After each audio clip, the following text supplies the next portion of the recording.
आणि त्याच वर्षी तू गायला सुरुवात केलीस. म्हणजे बरोबर आज 68 वर्ष होत आहेत. मागे वळून बघता तुला काय वाटतं?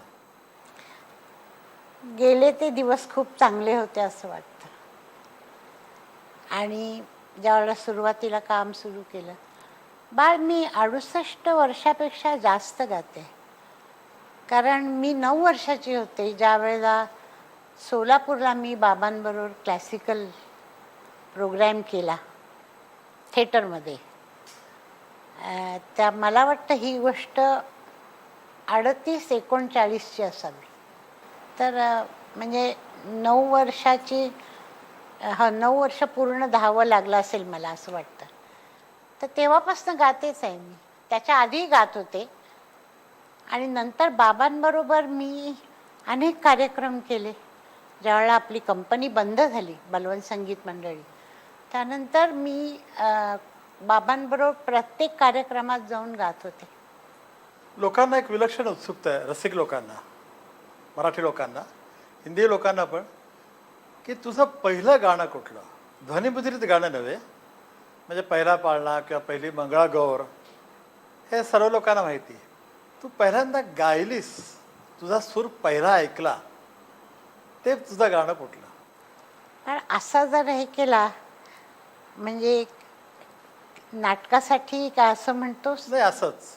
असंच. बाळ मी त्यावेळेला साधारण 5 वर्षाची असेल असं मला वाटतं. आणि तो सूर म्हणजे असा होता की मी ही गोष्ट अनेक वेळा बोलले, पण तुला आज परत हे करते, सांगते मी की बाबांचा शिष्य गात होता आणि बाबा बाहेर गेले होते कुठेतरी. त्याला सांगितलं तू रियाज कर, मी येतो. आणि मी गच्चीमध्ये खेळत होते. तर मी ऐकलं आणि ऐकल्यानंतर मी आत गेले आणि मी त्याला सांगितलं की हे तू चुकीचं गातोयस, हे असं नाही, हे असं आहे. आणि मी ती चीज म्हणून दाखवली त्याला.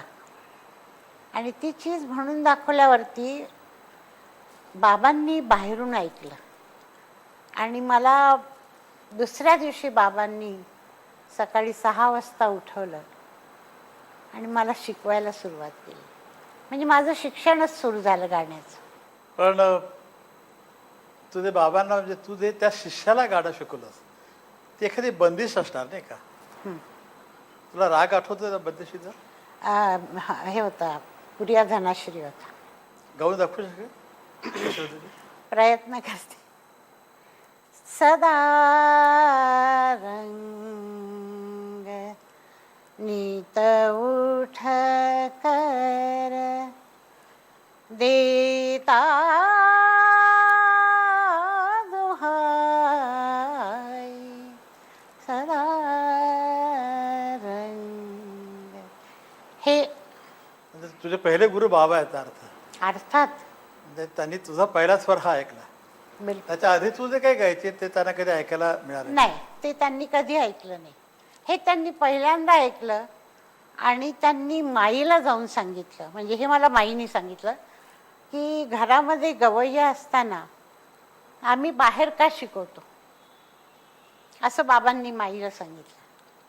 म्हणजे बाबांना तुझ्या गाण्याबद्दल पूर्ण आत्मविश्वास होता. हो. पण तू मागे एकदा असं मला म्हणाली होतीस की बाबांबरोबर तू एका नाटकात पहिल्यांदा काम केलंस आणि ते असं काम करायचा जो प्रसंग तो असा अपघाती प्रसंग झाला होता. म्हणजे ती काम करणारी व्यक्ती आजारी पडली. हां. नाही, काय झालं की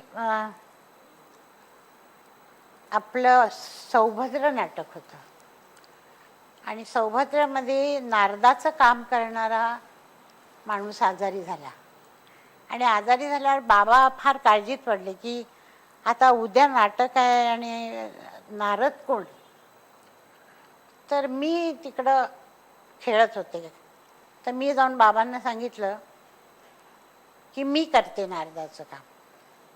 पण बाबांची उंची आणि तुझी उंची. उंची म्हणजे मी लहान होते आणि बाबा मला म्हणाले की नारद एवढासा आणि अर्जुन एवढा मोठा कसं दिसेल स्टेजवरती. पण मी त्यांना सांगितलं की जरी मी लहान दिसले तरी मी गाईन तुमच्याबरोबर. म्हणजे मला खूप कॉन्फिडन्स होता. तर बाबा म्हणाले, तुला गाणी पाठ आहेत का, नक्कल पाठ आहे का? म्हटलं हो आहे. मग मला म्हणाले, जा तू.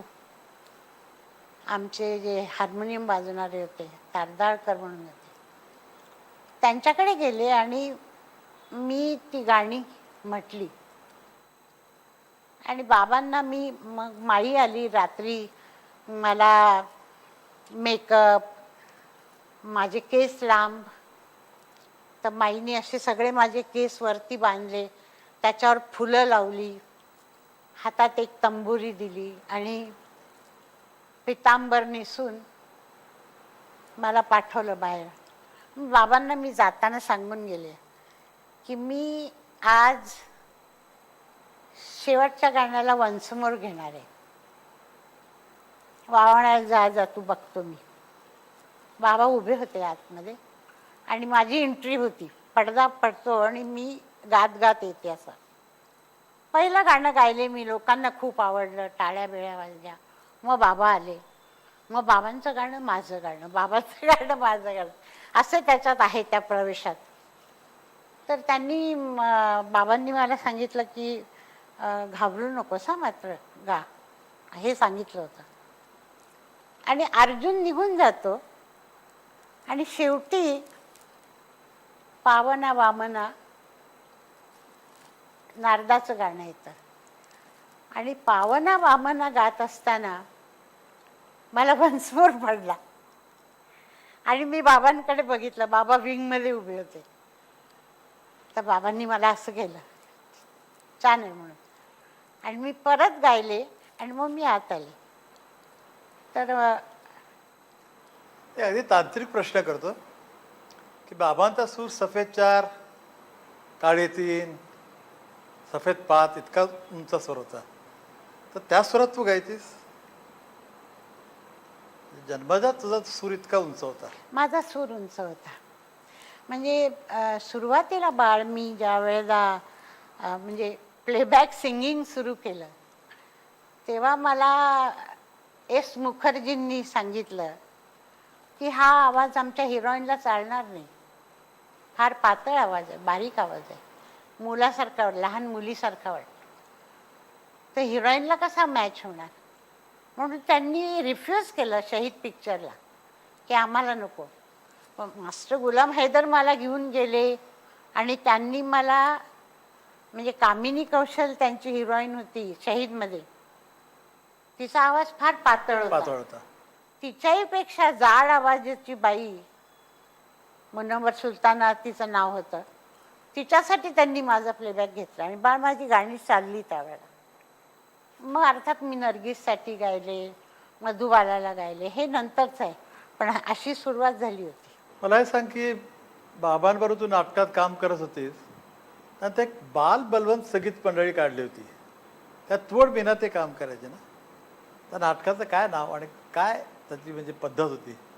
मी सांगते काय झालं. हे नाटक कंपनी बाल बलवंत संगीत मंडळी बाबांनी का सुरू केली, ते मी बाबा मुंबईला आले होते रेडिओसाठी आणि आम्ही पंढरपूरला होतो. तिथं गणूमामा होता. गणूमामा म्हणजे मास्टर अविनाश मोहिते. हां. आणि मला वाटतं पुण्यप्रभाव नाटक होतं. बाबांशिवाय ते करणार होते आणि बाबांची भूमिका गणूमामा करत होता. तर मी गणूमामाला सांगितलं की बाबा नाही आहेत, मला काम करायचं आहे, मला युवराज कर तू. आणि मी युवराजची नक्कल वगैरे मला पाठ असायचं त्यावेळेला, मी ते केलं सगळं, गाणी सगळी पाठ केली. आणि मी पहिल्यांदा स्टेजवर पाय ठेवला आणि बाळ मी इथून इथपर्यंत थरथर थरथर कापत होते. मी इतकी घाबरले की मला बोलता येईना, डायलॉग बोलता येईना, इतकी घाबरले मी स्टेजला. गाणं सुद्धा गायला मी इतक्या, आणि मला गणूमामाने घट्ट धरून ठेवलं होतं युवराज छोटासा मला पकडून ठेवलं होतं. आणि तो प्रवेश झाल्यावर मग मी जरा सराव झाला मला आणि मी पुढे काम केलं. आणि बाबा आले मुंबईहून आणि त्यांना कळलं की लतानी काम केलं. त्यांना आवडायचं नाही. आम्ही नाटक बघितलेलं आवडायचं नाही. आम्ही नाटकात काम करणं आवडायचं नाही. आम्ही सिनेमा बघितलेला आवडायचा नाही. कपडे ते सांगतील तसेच घातले पाहिजे. माईची नऊवार साडी असलीच पाहिजे. अतिशय ऑर्थोडॉक्स होते ते. पावडर तोंडाला लावायची नाही, मेकअप करायचा नाही, हे सगळं त्यांना हे होतं. आणि त्यांना आल्यावर कळलं आणि माझ्याकडे आले. मी उभी होते आणि आम्ही बाबांसमोर बोलायचं नाही. तर मला म्हणाले, काम केलंस? हो. फुट्टूल मागेले असं गोव्याच्या भाषेत बोलले. मग गणू इकडे ये म्हणाले. आणि दिनकरराव होते, दिनकरराव ढेरे, जे कामंडा नावाने प्रसिद्ध होतं ते. दिनकररावांना बाबांनी सांगितलं की दिनू तू याचं म्युझिक कर. ते फार छान गायक होते. हो. अतिशय चांगलं गायचे. तू म्युझिक कर आणि यांना कामं करायची ना, मी बालबलवंत संगीत काढतो. कोठीवाल्यांना सांगितलं, वीणा कोठीवाले त्यांना सांगितलं की तुम्ही गुरुकुल लिहा. आणि त्याच्यामध्ये बाळ मी आणि मीना आणि 2 मुलं होती. आणि नंतर काय झालं माहीत नाही, पण मग आम्ही ते नाटक जास्त केलं नाही. 2-3 वेळा केलं, 2-3 शो करून ते थांबलं नाटक. पण ही सुरुवात अशी झाली होती. गुलजाराने एक परिचय नावाचा चित्रपट काढला होता. आता ते असा तरी प्रसंग घेतला होता की ते नायक गात असतो, गाता गाताना त्यांना खोकला येतो आणि त्यांची मुलगी ते गाणं पूर्ण करते. हा तुझ्या आयुष्यावर घेतलेला प्रसंग आहे असं गुलजार मला म्हणाले होते. हा तू प्रसंग सांगितला होतास नाही? पण ही गोष्ट त्यांनी कदाचित अशी ऐकली असेल की मी एक भैरवी म्हणून पिक्चर काढणार होते, तुला माहिती असेल. त्या पिक्चरमध्ये दिनकरराव पाटलांनी असा एक सीन घातला होता की ते वडील गातायत आणि गाता गाता त्यांना भयंकर खोकला येतो आणि मुलगी ते पुढे कंटिन्यू करते आणि त्या मुलीचं नाव होतं. अशी सिच्युएशन होती. पण ते काही पिक्चर झालं नाही. आणि मग त्या पिक्चरवरनं म्हणजे ते कोणाला कळलं कसं, ते राज कपूरनी सत्यम शिवम सुंदरममध्ये घातलं. पद्मिनी कोल्हापुरे तो गात असतो, त्याला गाता येत नाही, ती सुरू करते, असं त्यांनी घातलं. तू तिच्यासाठी पण लहान मुलीचं पण गाणं गायलेलीस, यशोमती माई असे. हो. एक माझं डुएट असं होतं की पद्मिनी गाते ते मी गायले आणि नंतर ती मोठी झाली असं दाखवलंय त्याच गाण्यामध्ये, त्यालाही मीच गायले. हा फरक तू कसा करतेस? बाळ ते आता मला इथं तसं एक्सप्लेन करता येणार नाही, पण मी ते बरोबर ॲडजस्ट करते त्यावेळेला की ही लहान मुलगी गाते तर हिला उच्चारात तू उच्चारात, सुरात, सूर लावण्यात बराचसा फरक करून मी गाते. म्हणजे एका वेळी तू संगीत दिग्दर्शकाची चाल, कवीचे शब्द, प्रसंग आणि त्या नायिकेचे वय, ह्या सगळ्यामुळे तू अशी एकाकार होतेस. अर्थात त्याच्याशिवाय होत नाही. पण यासाठी तू काही खास प्रयत्न केले? खास प्रयत्न म्हणजे मी उच्चार, सूर लावण्याची पद्धत किंवा जसं लहान मूल गातं तसं त्याच्याही पेक्षा लहान मुलांना मी गायले. म्हणजे पंदी होती त्याच्यापेक्षा लहान मुलांना. एक मी गाणं गायले होते याच्या ज्ञानेश्वरमध्ये यांचं लक्ष्मीकांत प्यारेलाल. तर त्याच्यामध्ये 1, 2, 3, 4 भैया बनो होशियार असं एक गाणं होतं. तर त्यांनी मला सांगितलं की फार लहान मुलगी गाते, मुक्ताबाई गाते. तर त्यावेळेला मी अक्षरशः एक 15-20 मिनटं गप्प बसून राहिले आणि मी हा विचार केला की अशी मुलगी कसं गाईल, काय पद्धत चाली त्या काव्याला इतक्या अनुरूप आहे की गायकाला जास्त प्रयत्न करावे लागत नाही, ते चांगलं होत जातं. माझा असा अनुभव आहे की त्या चाली अन्य कुठली गायिका किंवा कुठलाही गायक गातो तर त्या वेगळ्याच वाटतात. तुझ्या तोटात आल्या त्या असं वाटतं की हां मीराबी असंच गायली असेल. नाही पण बाळ, एक एक गायिका म्हणून सांगते की ह्याच्यामध्ये मोठी जी गोष्ट असते ती काव्य आले, त्यानंतर त्याची चाल, चालीला बाकीचं वाद्यांचं जो काही हे असेल, म्युझिक असेल, ते त्या सगळ्याला आपण हे करून ज्यावेळेला म्हणजे आपलं समजून गातो तेव्हा ते गाणं चांगलं होतं असं मला वाटतं. विशेषतः तू ज्यावेळेला चला भाई देस केलं रेकॉर्ड, मीरा हा माझा फार आवडता सब्जेक्ट आहे आणि पर्टिक्युलरली त्या रेकॉर्डमध्ये मला स्वतःला म्हणजे प्रत्येक गाण्यामध्ये मी विसरून जायचे. तुला आठवत असेल त्यावेळेला मी फार आजारी होते, त्यावेळेला मला अक्षरशः उभं सुद्धा राहता येत नव्हतं, पण मला प्रत्येक गाणं गाताना असं वाटायचं की आपण मीराच्या कुठेतरी आसपास आहोत आणि मला असं बरं वाटायचं गाताना, आनंद व्हायचा. आणि ते गाणं झाल्यानंतर म्हणजे शेवटचं गाणं केल्यावरती मला वाटतं दुसऱ्या दिवशी मी हॉस्पिटलमध्ये तुला गेले. रुग्णालयात दाखल करण्यात आलं. हां, मी हॉस्पिटलमध्ये गेले आणि त्यानंतर माझं ऑपरेशन झालं आणि मला आनंद या गोष्टीचा होतो की माझं ऑपरेशन चांगलं झालं, मी ठीक झाले. आणि लोकांना सगळ्यात जास्त ते रेकॉर्ड आवडतं.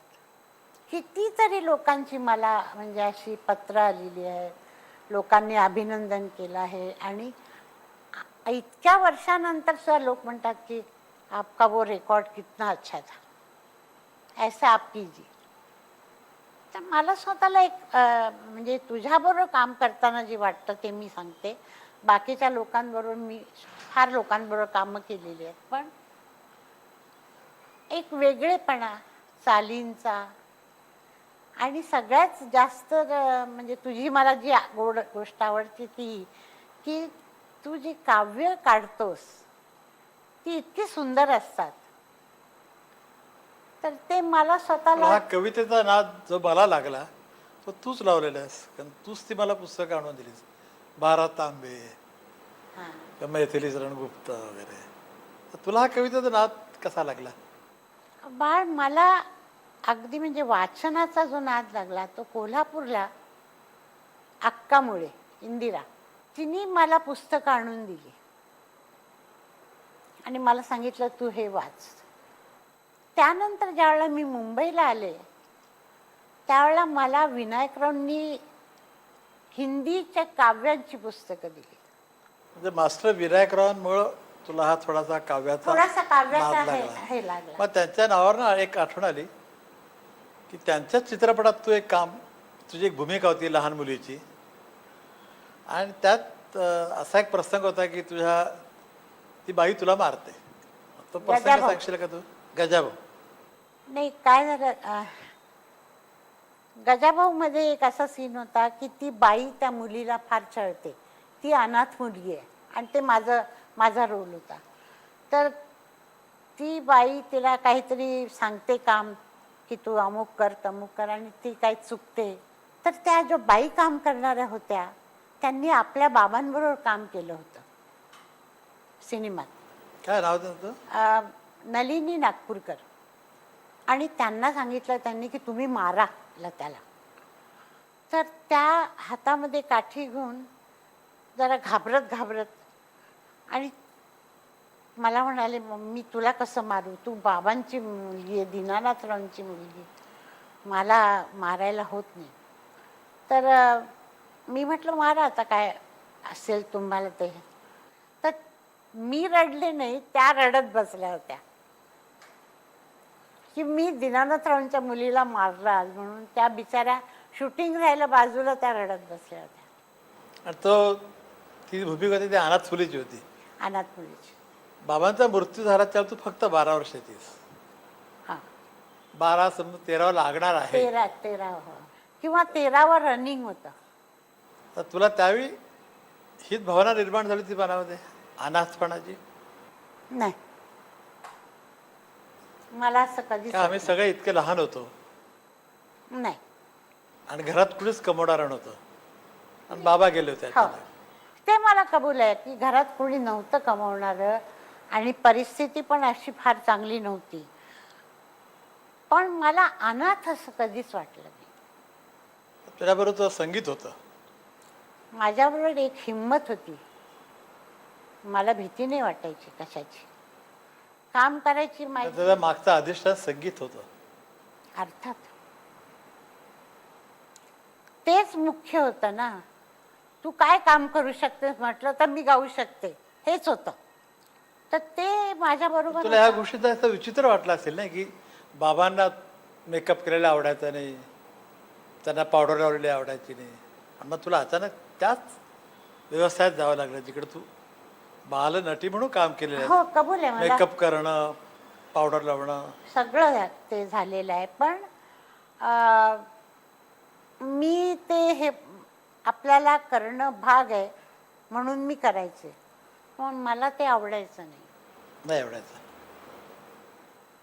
म्हणून जेव्हा प्लेबॅक सिंगिंग मी सुरू केलं तेव्हा मी जाऊन नमस्कार केला बाबांच्या फोटोला आणि मी बोलले की सुटले मी आज.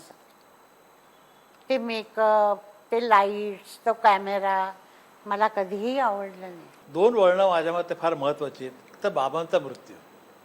बाबांचा मृत्यू झाल्यामुळं तू चित्रपटसृष्टीत तुझा प्रवेश झाला, आणि विनायकरावांचा मृत्यू झाल्यामुळं तू पार्श्वसंगीतात तुझा प्रवेश झाला. ही 2 मोठी वळणं तुझ्या आयुष्यात आलेली आहेत.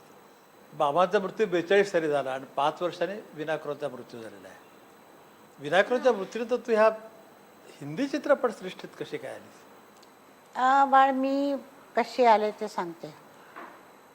विनायकराव वारले 19 ऑगस्ट 47. आणि विनायकरावांच्या मृत्यूनंतर बरोबर 10व्या दिवशी मला प्लेबॅक सिंगिंगचं काम, आपल्याकडे पापा बुलबुले होते, आठवतात? पापा बुलबुले त्यांच्याकडे मोटरसायकल होती आणि ते आपल्या वर राहायचे नाना चौकात. ते आले आणि मला म्हणाले की माझ्या ओळखीचे म्युझिक डायरेक्टर आहेत हरिश्चंद्र बाली, आणि मला हरिश्चंद्र बालींनी ऐकलं आणि त्यांनी मला 300 रुपये ॲडव्हान्स दिले, त्या गाण्याचे पैसेच दिले आणि मी गेले. त्या पिक्चरचं नाव होतं लव्ह इज ब्लाइंड आणि मला वाटतं प्रेमनाथचा भाऊ का कोणीतरी करत होतं. आणि मी त्याच्याकडे 2 गाणी गायली. एक डुएट होतं आणि एक सोलो होतं. ते माझं गाणं ऐकलं एका एक्स्ट्रा सप्लायरनी, तो पठाण होता. त्यांनी ऐकलं आणि त्याच वेळेला मास्टर गुलाम हैदर शोधत होते की आपल्याला कोणीतरी नवीन सिंगर पाहिजे. त्यांनी जाऊन त्यांना सांगितलं. ते त्यावेळेला शहीद करत होते. तर शहीदमध्ये त्यांना सांगितल्यावरती त्यांनी सांगितलं तू लताला घेऊन ये. तर ते मला फिल्मिस्तानला घेऊन गेलं आणि मास्टर गुलाम हैदरना त्यांचा तिथे एक हॉल होता छोटासा. तर मास्टरजी पियानो फार छान वाजवायचे. तर ते बसले आणि त्यांनी कोणाला तरी सांगितलं जरा पियानोवर तुम्ही बसा, आणि मला म्हणाले जरा गाऊन दाखव तू, मला गाणं ऐकायचं आहे तुझं. मी त्यांना गाणं ऐकलं, कुठलं माहिती आहे, मैं तो ओढून गुलाबी चुनरिया, त्यांचंच गाणं. पण अक्षरशः माझे पाय कापत होते. कारण मला त्यांच्याबद्दल भयंकर हे होतं की मास्टर गुलाम हैदर, खजांची, खानदान. तर त्यामुळे माझ्या मनावर त्यांचा फार हे होता, रोब होता. ते मला म्हणाले की अच्छा एक और गाना सुनाओ. मी त्यांना ऐकवलं बुलबुल मत रो यहाँ, नूरजहानचं गाणं. नूरजहान. मला म्हणाले कल तू माना. ठीक आहे. मी दुसऱ्या दिवशी गेले. बाळ ते रेकॉर्डिंग करत होते. 5 वाजता ते बाहेर आले रेकॉर्डिंग आटपून. मला म्हणाले अरे माफ़ करना, सॉरी, मैं ज़रा काम में था. म्हटलं कोई बात नहीं, मैं तुम्हारा गाना आज रिकॉर्ड करूँगा.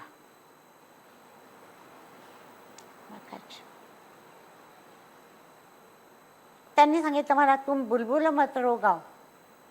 आणि बाळ त्यांनी रेकॉर्ड केलं. त्यावेळेला रेकॉर्डिंग फिल्मवर व्हायचं, हो. टेप नव्हती. ते त्यांनी रेकॉर्ड केलं आणि दुसऱ्या दिवशी ती फिल्म धुवून मुखर्जींना ऐकवलं. आणि मला ह्यांनी बोलवलं होतं. आणि मुखर्जी म्हणाले नाही, हा आवाज मला चालणार नाही, माझ्या हिरोईनला मॅच होणार नाही. मास्टर जी मला म्हणाले तुम चलो मेरे साथ, ये लोग मुझे याद करेंगे एक दिन कि मैंने एक आर्टिस्ट लाया, तुम चलो. तर आम्ही स्टेशनवर गेलो. स्टेशनवरती त्यांनी मला गाणं म्हणून दाखवलं, हे गाणं असं असं आहे.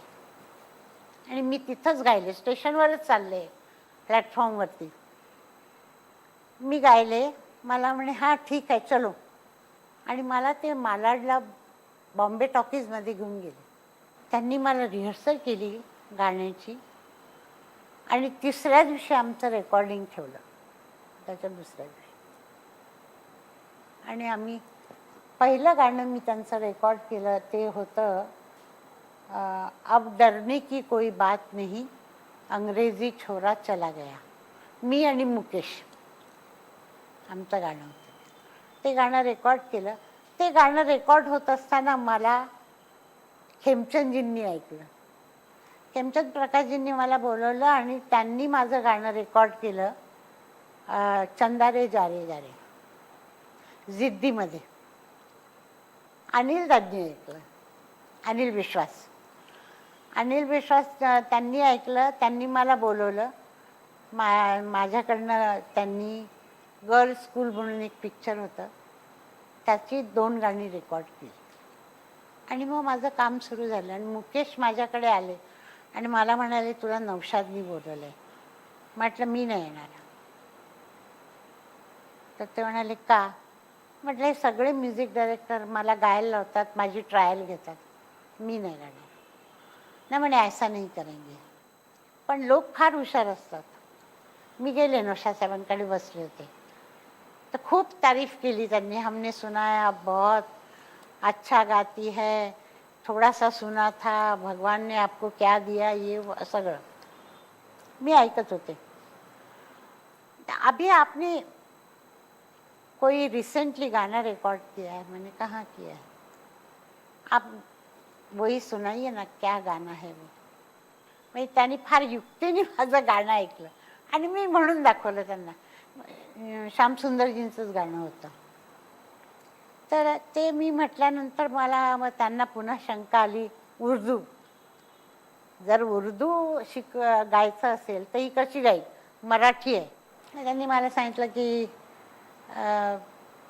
आप थोड़ा उर्दू का गज़ल कोई सुनाइए, ये मत समझिए कि हम आपकी ट्रायल ले रहे हैं, गाना सुन रहे हैं, आपकी आवाज़ अच्छी है, हमको सुनना है. मी त्यांना एक गज़ल म्हणून दाखवली. मला म्हणाले कल आप आएंगी, हमारी पिक्चर का एक गाना है, पिक्चर पूरी हो गई है, एक गाना हमारा बाकी है, वो करना है. मी दुसऱ्या दिवशी गेले, त्यांचं गाणं रिहर्स केलं. आणि मग ज्या दिवशी रेकॉर्डिंग होतं त्या दिवशी ते आजारी पडले, ताप आला.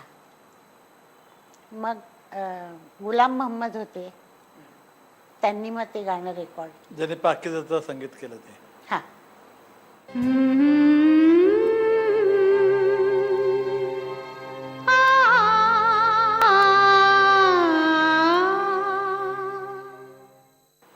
गाण्यावर तुला एकदम तू प्रकाशात आलीस, म्हणजे सर्व हिंदुस्थानच तुला ओळखायला लागलं, ते गाणं आहे गाणेवाला. त्याच्यामुळे तुझं नाव द खऱ्या अर्थाने. आई गाणेवाला बाळ त्याच वेळचं आहे. म्हणजे मास्टरींचं पिक्चर सुरू होतं. मास्टरजी जाणार होते त्यावेळेला, म्हणजे गुलाम हैदर ते पाकिस्तानला जाणार होते. त्यावेळेला थोडंसं म्हणजे घाईघाईत मग त्यांचं जिद्दी केलं मी, खेमटनजींचं, आणि ते झाल्यानंतर मी आई गाणेवाला. आणि हे गाणं गायल्यानंतर हे फार गाजलं, पण त्या ध्वनिमुद्रिकेवरती तुझं नाव नव्हतं. त्यावेळेला बाळ ध्वनिमुद्रिकेवर नाव नाही, पिक्चरमध्ये पण नाव नसायचं, म्हणजे सिंगरचं. त्यासाठी तू संघर्ष केलास. थोडंसं म्हणजे मी त्यांना सांगितलं की आमची नावं घाला. त्याच्या आधी गायिकेचं नाव ध्वनिमुद्रिकेवरती नसायचं आणि चित्रपटात गायकाचं नसायचं. पण नसायचं, गायकाचं पण नाही. चित्रपटात पण नसायचं, लोकांना माहीत नसायचं की हे कोणी गायलंय. पण मग तू कोणाकडे तक्रार केलीस? HMV मध्ये केलीस का निर्मात्यांकडेच गेली? नाही, निर्मात्यांकडेच.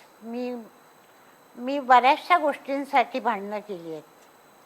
त्यातलं हे होतं की प्लेबॅक सिंगरचं नाव पडद्यावर यावं, आणि ते पहिल्यांदा राज कपूरनी केलं.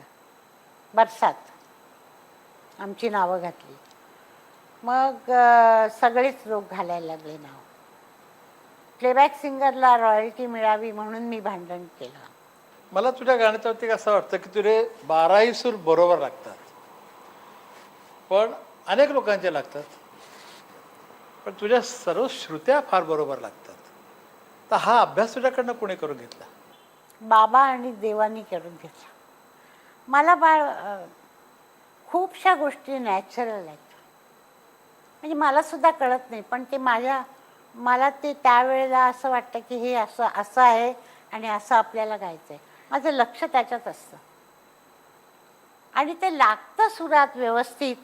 ही देणगी आहे असं मला वाटतं. त्यासाठी तुला प्रयत्न करायला लागेल. प्रयत्न नाही करावा लागत, मला खरोखरी देणगी आहे. काही खेमचंद प्रकाश किंवा मास्टर गुलाम हैदर पासून ते अगदी AR रहमानपर्यंत सगळ्यांकडेच गायलेली आहेस. पण ज्याला तू 62च्या साली ऐ मेरे वतन के लोगो गायलीस आणि पंडितजींच्या डोळ्यात पाणी आलं. पंडितजी म्हणजे पंडित जवाहरलाल नेहरू. तर तो प्रसंग तुला कसा काय वाटतो? मी थोडी आजारी पण होते आणि पहिल्यांदा ते गाणं मी प्रदीपजींना सांगितलं की हे गाणं तुम्ही माझं आणि आशाचं करा. 2 अंतरे ती गाईल, 2 अंतरे मी गाईन. ते मला म्हणाले नको, तू एकटीच गा. श्रीरामचंद्र मला म्हणाले नाही, तूच गा. मी हट्टच केला, म्हटलं नाही तुम्ही घ्या. मला वाटतं आशा गेली, एक रिहर्सल केली आणि काय झालं ते मला माहिती नाही, पण आशाने येऊन सांगितलं की मी नाही येणार, मी दिल्लीला येणार नाही. ते झाल्यावरती ते गाणं अर्धवट झालं आणि श्रीरामचंद्रांनी काय केलं, एका टेपवर गाणं गायलं आणि मला ती टेप पाठवून दिली आणि मला सांगितलं की मी दिल्लीला 4 दिवस आधी जातोय, तू हे गाणं ह्याच्यावरनं पाठ करून गा. तर मला भयंकर टेन्शन आलं होतं. म्हटलं आता ह्याच्यात जर काही चूक झाली तर आपण करणार काय. मग मी गेले हॉटेलवरती उतरल्यानंतर मी हे तिथं टेप लावली आणि गाणं सगळं पाठ केलं. दुसऱ्या दिवशी शो 26ला आम्ही गेलो, 26 जानेवारीला, 27ला शो. मी ऐ मेरे वतन के लोगो गायले. खरं तुला सांगते हां, ते गाणं लोकांना इतकं आवडेल किंवा पंडित जवाहरलालजी रडतील किंवा इंदिराजींच्या डोळ्यात पाणी येईल, हे मला काहीच म्हणजे डोक्यातच नव्हतं आहे. आपल्याला हे गायचं आहे गाणं आणि हे चांगलं झालं पाहिजे. हे गाणं अतिशय चांगलं लिहिलंय.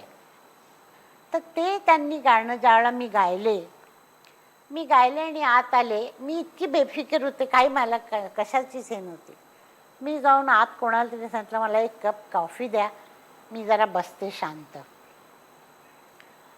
आणि मला वाटतं सुमन कल्याणपूर गात होती स्टेजवर. तर मला एक आवाज ऐकू आला, अरे लता कहाँ है, लता कहाँ है. तर म्हटलं, महबूब साहब मैं यहाँ हूँ. आपले जे महबूब साहेब होते ना, हो. त्यांचे आणि वाटतं की ते लोक त्यांच्याकडनं प्रयत्न करतात, पण सगळंच बदललंय आता. बरं, दुसरी गोष्ट काय झाली की इंडस्ट्रीमध्ये आता म्युझिकला काही प्राधान्य राहिलं नाही, जे पूर्वी होतं. एक मुघले आझममध्ये माझी 12 गाणी होती. म्हणजे गाण्याला फार महत्त्व होतं. गाणं, पिक्चर चाललं नाही तरी गाणी चालायची. अशी किती पिक्चर्स तू पाहिली असतील.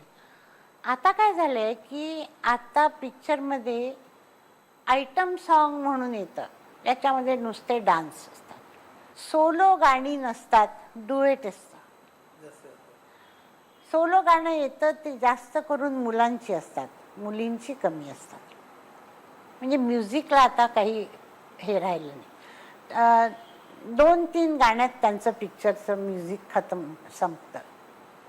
तुझ्या सगळ्या नवीन गायकांना, संगीत दिग्दर्शकांना आणि नवीन प्रेक्षकांना पण तुझ्या वाढदिवसानिमित्त काय सांगू इच्छितेस? नाही, गायक गायिकांना मी हेच सांगू शकते की तुम्ही सिनेमासाठी गाता अर्थात, तर फिल्मसाठी जे गाणं असतं त्या गाण्यामध्ये प्रत्येक गोष्टीचा विचार करून गावं लागतं. ते त्यांनी करावं. म्हणजे काव्य, चाल, कोणासाठी गाताय, काय गाणं आहे, काय कॅरेक्टर काय आहे, हे सगळं बघून जर तुम्ही प्रयत्न केला तसा गायचा तर अर्थात चांगलं आहे. तसं पाहायला गेलं तर गाणारे खूप चांगले आहेत. सोनू निगम आहे, उदित नारायण आहे, आणि हे फार नवीन नाही आहेत, हे सगळे जुने आहेत.